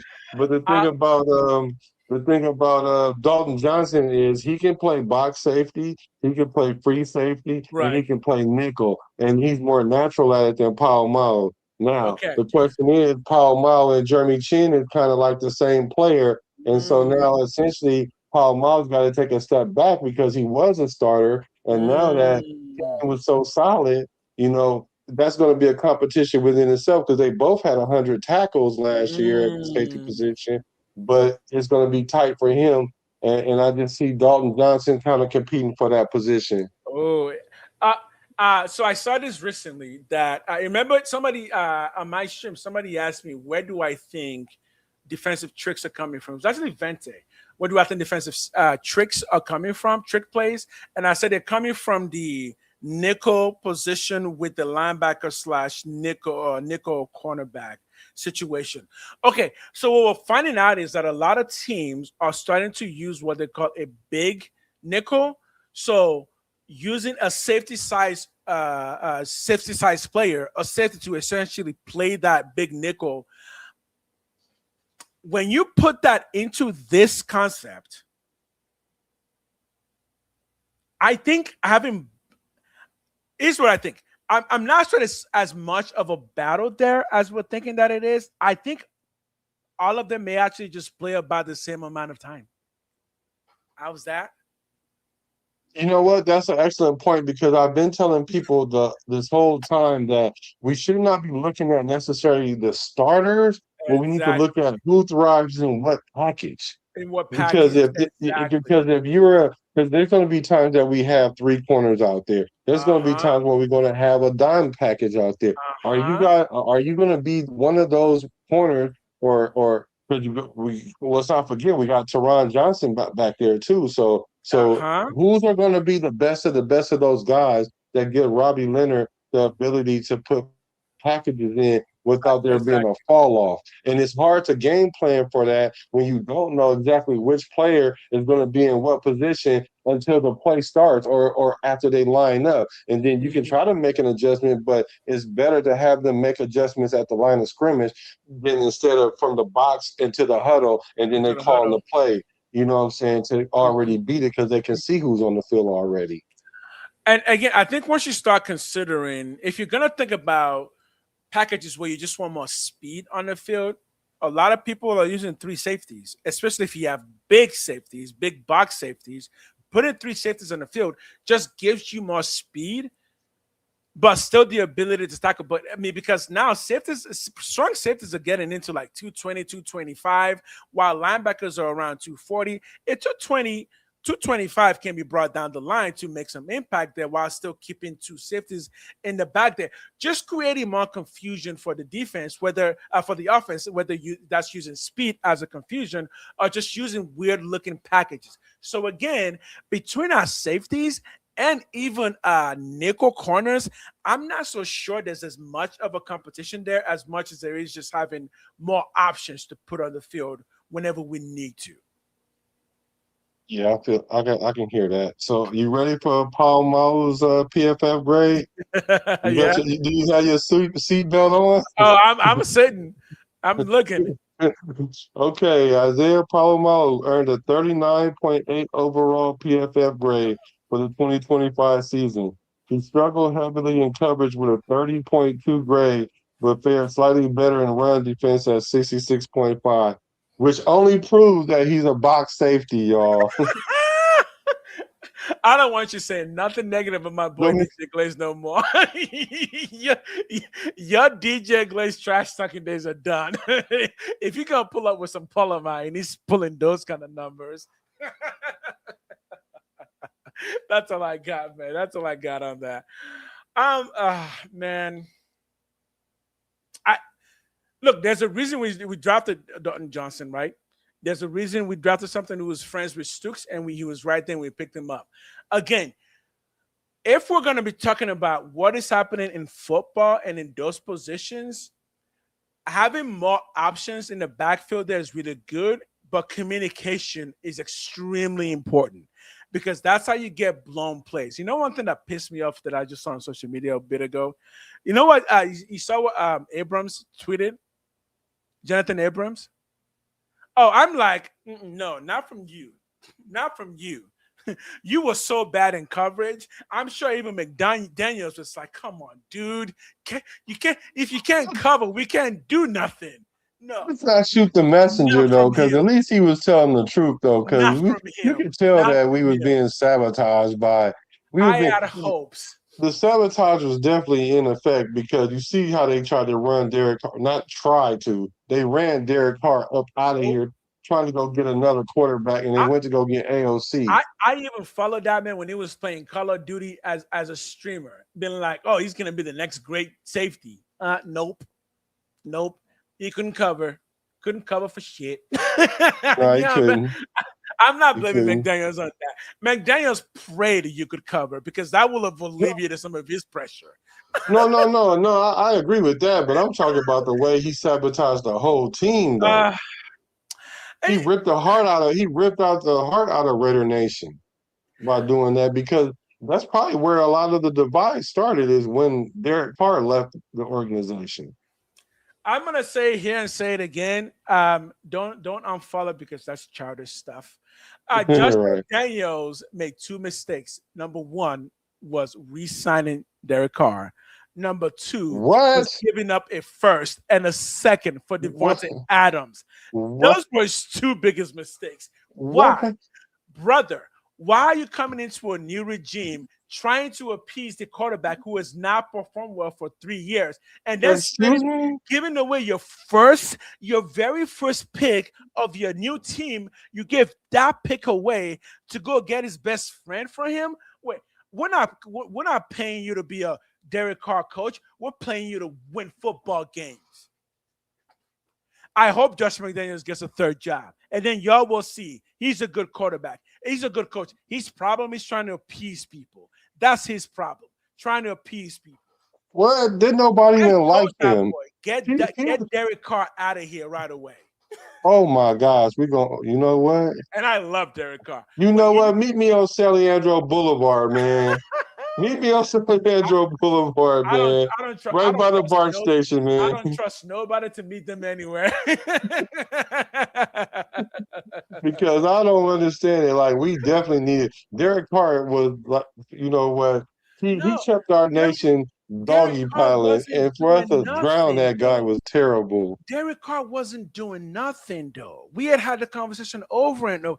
Even when John Gruden was here, that Derek Carr was already done. After 2026, we knew that Derek Carr was done because we all kept saying he's getting too skittish in the pocket. He threw for 4,000 yards like a couple of times after that. So how skittish can you be when you throw for 4,000 yards after the injury? I mean, look, in hindsight, what's done is done, but I really did feel that it maybe not keeping Carr, but I did feel that trading for Devontae Adams was a huge mistake. You give up your first and your second in your very first year of drafting. You give up your first and your second. Oh, yeah, that was a lot. But now, but now that you bring that up, that was probably one of the good things that he actually did was try to improve our offense. But see, the stupid part about all of it is you give up a 1 and 2 to get the guy, but then the guy that you got him. The guy that you brought him with, you got rid of the quarterback. Like, that was done. Like, why would you get rid of the quarterback that the Remember what I reason why he said. came here? Remember what I said. Like we signing Derek Carr was the first problem because Derek Carr was under contract, and it wasn't that they just re-signed him. It's that they re-signed him and give him a clause in his contract. Yeah, that was to protect itself though from the franchise, which didn't help because they end up still. Yeah, because he basically left But without he did get his money anything. though. I But don't he know was able why to get his money. I'm mad about Derek Carr about that because I know what he did. I'm like, Derek, that trading clause was not meant for you to help your new team. It was meant to give us a little going away present for you as you walk out the door. So I'm still pretty mad about that. Yeah, and then the unfortunate thing is it still ended up biting him in the tail because, to be honest, he might have ended up being the quarterback back here instead of Kirk Cousins. But we couldn't get him back because we would have had to give more to get. I mean, we got time. We got time. I know this is a hot topic because I've said before I don't want Derek Carr to come back to the Raiders. I want him to come back to the Raiders for one day and retire, like 10 years from now. Yeah, no, not 10. I want leave my boy Mendoza alone. I don't want you anywhere near him. Leave him alone. No, let him come in and do the customary retire a Raider thing. I mean, you may as well because he's probably not going to play no more. You know, it is what it is. He's definitely not playing for us anymore. You should have comment by Frank Miller. Oh shit! But he said Frank Weber said, "I like Carr, but let's face it, a plain hamburger looks good next to a Paula. Oh, come on, yeah, you know what? So wait a minute now. Come on now, y'all. Derek Carr threw for 4,000 yards 4 times. I ain't hating that much. He threw for 4,000 yards 4 times, y'all. I love which is twice as much as any quarterback in the whole franchise because we only have 6 the whole franchise out of all our great quarterbacks. And he's done it 4 times. And Derek Carr is the 6th best of all of them. It's fine. I love Derek Carr. But he come on. He has all the records, but he's still the 6th best. It's okay. Look, and the thing was, Derek Carr is he didn't get 4,000 yards in garbage time. Derek Carr is a divisive figure in general. Even he himself is divisive. That's just who Derek Carr is. And yeah, I don't want him anywhere near the team for at least 10 years. Oh my God! Well, you sound like McDaniels. I want our boy Mendoza to be established as the greatest Raider QB ever before Derek Carr steps foot on that Raider lawn. Maybe going too far because I do like Derek Carr, but I in this new regime, in this new rebuild, I don't want Derek Carr anywhere near it. He's had his moment. 2016 was what could have been. It was what could have been, and it just, yeah. I don't understand. I'm confused though. How do we take the greatest players and like the cornerstones of our pillars of our franchise, and we are so critical of them when they're the reason why we stayed relevant when we weren't relevant at all? Like Derek Carr, like Max Crosby, and look at Josh Jacobs. Because we won Super Bowls. At least we won playoffs. That's why we won playoffs. I mean, but the franchise did that. That wasn't their fault that we didn't have it wasn't Derek Carr's fault that we had a bottom tier defense all the time. And Carr was not good in cold games. We all knew that. That's true. We knew he couldn't do it anyways because he couldn't play cold games. Janikowski couldn't kick 40-yard field goals like he could 55-yard field goals. I mean, like, there's no players that's great. He did kick that 63-yard and got the record, and that counts. Oh, yeah, for sure. That's what I'm saying. Like, every player has their deficiency. But Derek Carr doesn't have anything significant NFL-wise. Nothing. What do you mean? There's no playoff win. No playoff win. No it wasn't his fault. Yeah, I know, but he was. Who else am I going to blame but him? Okay, there you go. I can't blame John Gruden. See, that's why I like debating with you because at least you're gonna keep it gully to the point. Like, look, check this out. It might not all the way been his fault, but I'm gonna blame it on him because that's the position that he was in, which is true, and I can't argue that. if I blame Yeah. anybody else, it just sounds stupid. I can't believe we Yeah, blame John true. Gruden because the NFL kicked him out. It wasn't even us, like it was the NFL that. Yeah, this is like so. Yeah, I got you on that. You're yeah. right, but I can go with that. And this is a Oh, but he's card. right though. The comebacks for Cards were. Derek Carr was better at coming back. It had more Jesus than Tim Tebow did. Mike, thank you, Mike. Thank you, Mike. Mike Vision, Mike Vision, Michael Vision. Thank you. This is what I keep saying. I wasn't even going to say it this time because I was Yeah. tired of Oh yeah. saying it. Yeah. He definitely brought us back to many games. So I can only imagine we would have picked number one a long time ago if he didn't come back in a lot of those games. But then again, that's probably what kept him being a quarterback because we would have drafted a quarterback to come in and would have been a quarterback competition, which I understand what a lot of people are saying is Carr didn't have a lot of competition the 9 years that he was there. Yeah. How much can you really hate Derek Carr? I can hate him for the next 10 years till the franchise is established because guess what? Derek Carr is going to die as a Raider legend. He will be celebrated. Derek Carr, he will be celebrated. He will be remembered by Raider Nation. Everyone alive now will remember him, and we're going to look at him fondly. But again, he didn't win us anything significant, so I'm just looking to Mendoza to do that for us now. So how long do you think it'll take us to get to the playoffs? 2 years. How many seasons? Yeah, that's what I mean. How many seasons? By the third season, we're going to be competing for a playoff. See, yeah. So you want it to happen in the second season?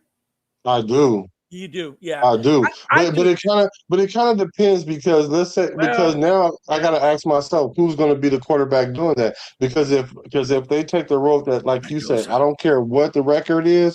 Mendoza start next year, then I will go with the third year because then we're not going to go that first year with Mendoza. Then we may go the second year, right? But if we go like let's say we win 8 or 9 games this year, or even 7, right?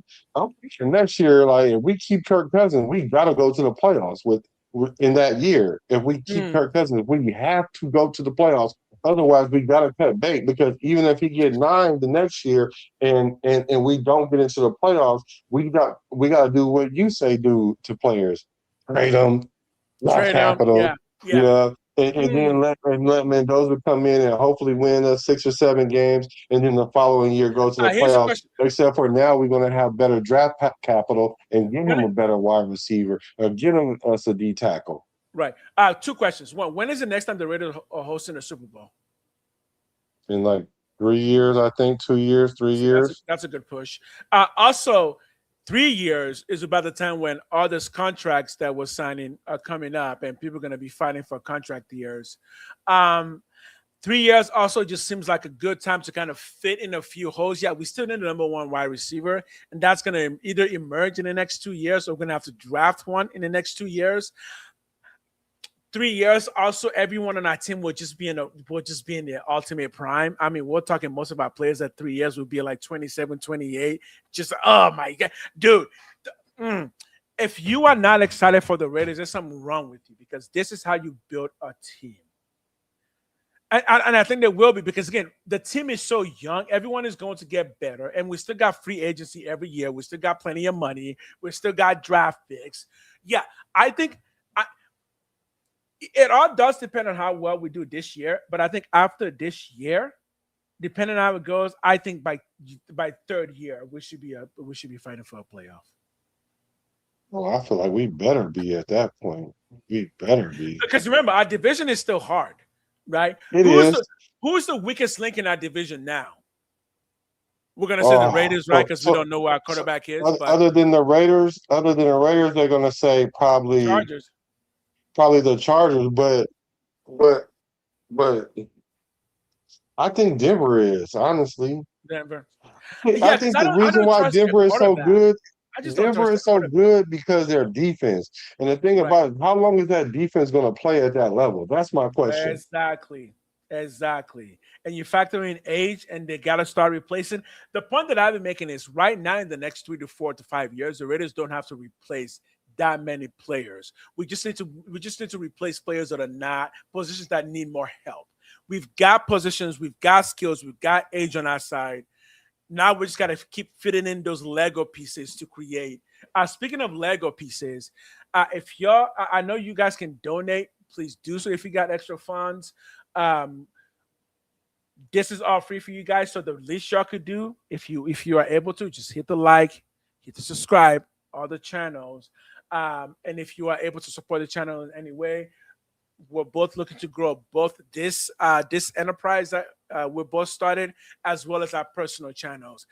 We are both colleagues and competitors, and trust me, I've had a talk with this man. We're both very competitive, so Yeah, absolutely. so we're shooting for the top. So can you guys, if you're not subscribed to his channel, can you please go to his channel and subscribe now, please? Can you please do that because he's definitely trying to get I gotta hit 1,000. I'm close. Yeah, we got to get him to the 1,000 mark. And the thing about it is, when I first seen this guy, I knew that he has something to offer the nation that we haven't seen. And then it just happened to work out that he was like See the shoulders right here, right with us. So chip, shoulders, yeah. chip, just throwing it around everywhere. Yeah, if you guys can go ahead and subscribe to his channel, that'd be greatly appreciated. I should say this. If you, because I've been a YouTuber for a while. This is actually my second channel, and the reason I never started a Raider channel is because for some reason in my mind I thought that I just couldn't do it. I was like, no one would like it. I wouldn't be good at it. And then I manned up, bent down, took my straps, strapped them up, and I said, "What? I'm a Raider, Oakland Raider," and so that's why this channel exists. Based on what it comes to that I've had with my boy Black, what you're talking about, like this is Raider channel, like most channels are. Most channels would definitely claim that. And we have the uniqueness that we are just specifically Bay from the Bay Raiders, and we've been there since the day I knew I was a Raider fan for life. I'll tell you the story one day. It's a tragic one, so I can't say it now. Oh wow, the tragic one. Yeah. No, it's tragic. Yeah, actually tragic. Yeah. So you want me to tell you about the DN, the biggest DNs? Yes. I looked that up. Okay. So they said at 6'6", 317, Richard Seymour was absolutely one of the biggest players to ever line up at defensive end. However, he wasn't the biggest. Yeah. The context matters because of how his role shifted between defensive end and D tackle. Especially in the 3-4. Yeah, especially in the 3-4. So they were saying Ted Washington and Gilbert Brown, they're the outliers. They said while technically listed as nose tackles or D tackles for the majority of their career, both of these 350-plus Titans occasionally lined up at 3-4 defensive end early in their careers. However, they aren't viewed as true edge players. Then they said the 315-plus pounds, 3-4 defensive end, Seymour's tier. He said, if we are looking at true everyday defensive ends who routinely weighed over 310, Seymour sits right at the top. His peers in this heavyweight DN category include Marcus Spears at 6'4", 315. He played DN for the Dallas Cowboys 3-4 scheme. Calais Campbell, 6'8", and prayers to him and his family. I don't know if you heard what happened to him. No, I didn't. Nothing happened to him, but his brother unalived his mom, and it just happened, I think, yesterday or the day before yesterday, something like that. So so prayers to that family and prayers to him. Oh no! But he's 6'8", 300 pounds, an absolute giant with the insane wingspan who played both sides, inside and outside. Yeah. Akeem Hicks, 6'5", 335. He's largely a D tackle, but played significant snaps at 3-4. And then they said the freaks was the tallest and most imposing true edge rushers was, Ed Too Tall Jones, 6'9", 271. Julius Pepper, 6'7", 295. What have I told you about Tonka Hemingway at 280? I'm telling you, and at 3'4", that's the perfect size for an end. He's already gotten 4 sacks coming from the straight defensive tackle. Give him a little bit more space and a little bit more pressure from the backfield. Tonka Hemingway is my guy who might break out this year from the defense. Yeah, so really, Miles Garrett is kind of like Yes. he's not maybe not the biggest technically, but really He's he is like yeah. Because yeah. the size of Edge has been getting smaller and smaller, but now I do think it's pretty solid around 250 something to six something. I don't think the 240 edges are going to last very long because there was a trend that started, I think, like 6 years ago, where teams, no, not 6 years ago. When was Aaron Donald drafted? I think a trend started where defenses want to start using smaller defensive linemen. I think that trend is going to stop. I don't think people are going to continue that trend. Unless Calais Campbell, not Calais Campbell, what's his name? Kalijah Cansey. Someone, unless Kalijah Cansey is actually doing as good as people thought he would be, because he was supposed to be like the next Aaron Darnold.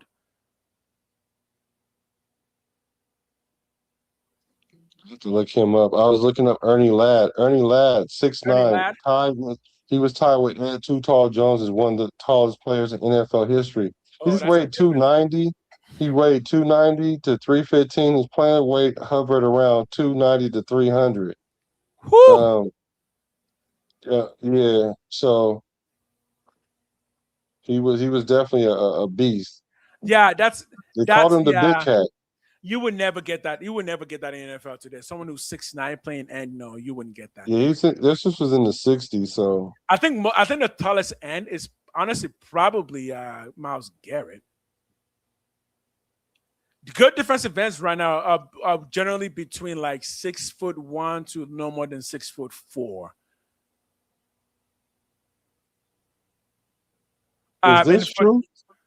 Is this true? Remember, every Super Bowl that we ever won was in the 3-4. Yeah. Okay. Yeah. I'm Yeah. telling you, there's a reason. I think Leonard looked at our squad and he was just like, if we move some of these personnels around, a 3-4 might fit much better with what the team just looks like right now. I'm real curious about how this gonna work.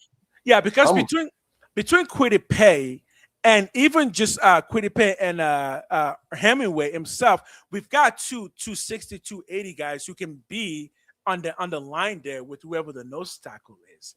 And again, there's a reason I'm kind of nervous about what Max is going to do because I'm like, I guess if Max just proves to be even in a 3-4, like, oh yeah, no, Max is just generational talent wise. I feel like somebody like a Hemingway is going to be a better end in a 3-4 than a Max Crosby can be. But again, Max is good at stopping the run, and we know that. And even he said that when Khalib Talib called him out for not being able to stop the run. Max was like, "No, I stopped the run very well," and that's true. He does stop the run very well. But in a 3-4, it's going to be a lot harder to stop the run. So I'm really curious to see what's going to happen there. he told that boy he better go check the tape. He did. I heard. He told him better go check the tape. Exactly. And look, Frank is coming in because this is what I've been saying. 3-4 ends are usually 275 plus. 265 is good, but they're usually between 265 and 280 because there's less people. You need more power and you need to be able to hold up more people. I'm excited about this year because that alone, I'm going to be looking at that defense to seeing who's going to be playing those positions. Because if we're going to switch to a 3-4, it has to be because you're trying to apply more pressure on the QB.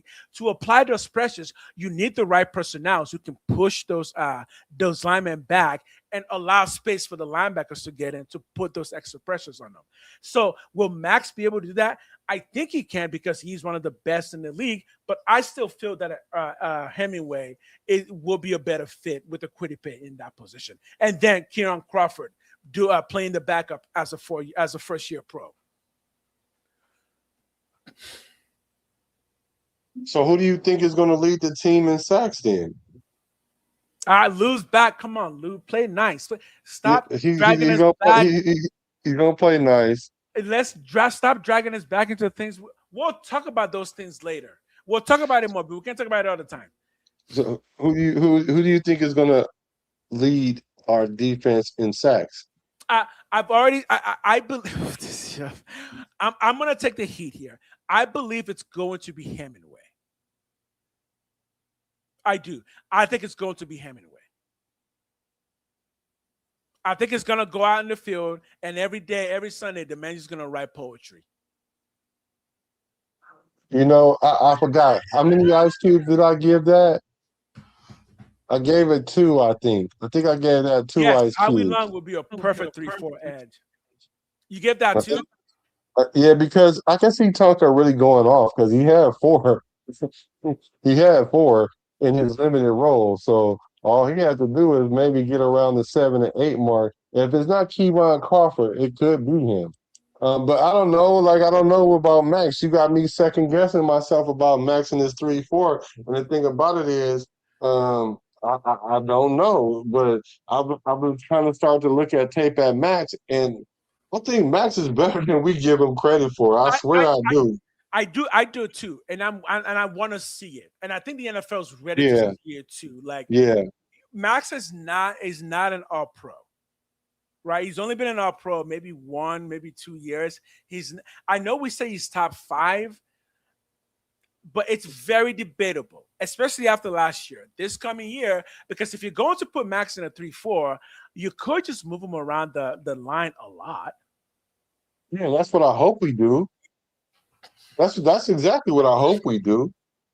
Because that's what's going to happen to Kwity Paye, because really him and Kwity Paye play the same position. Position, Because they brought yeah. in Kwity Paye to take over where Max was. But now that Max is back and Kwity Paye has the ability to play up and down the line, we can't put him on the opposite side and put Kuntz on the outside of him. So that Kuntz don't have to absorb a lot of those blocks. So then in that case, I think Kwity Paye is going to be a better for the Raiders this year than Max Crosby. Uh-oh.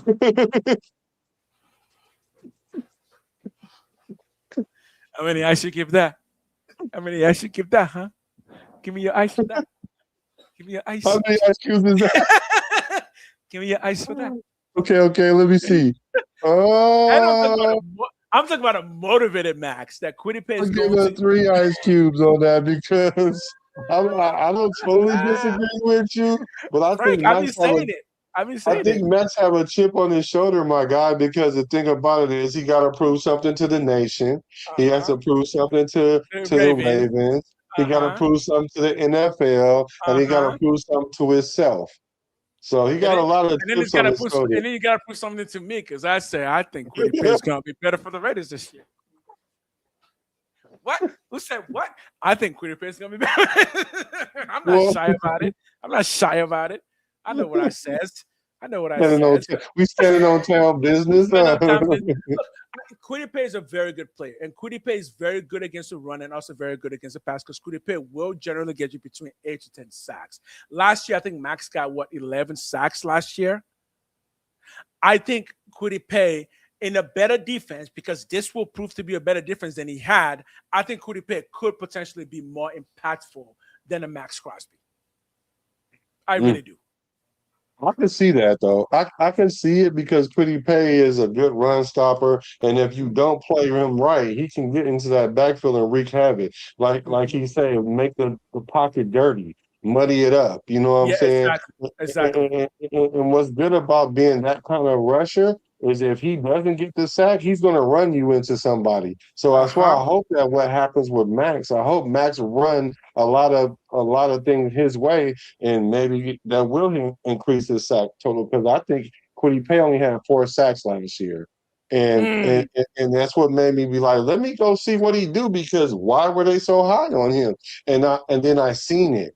I seen that he cannot be moved. He sets the edge so well. He's a good run stopper. He might not be the fastest guy, but he is relentless. And if you play around in that pocket, he will get to you.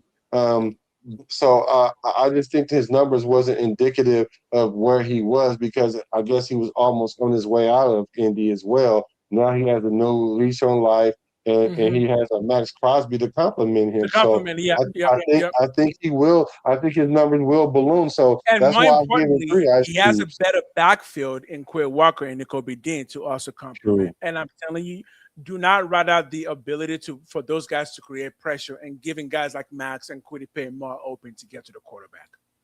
I'm with you, Amber. I think Max Crosby is activated this season. Yeah.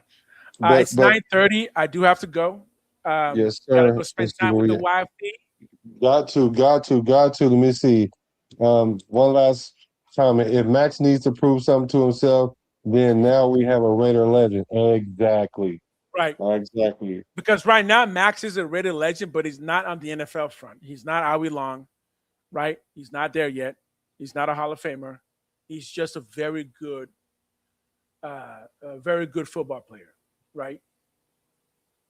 I don't know. He's top He's not five. even as good as Howie Long record wise, right? He's not even there yet.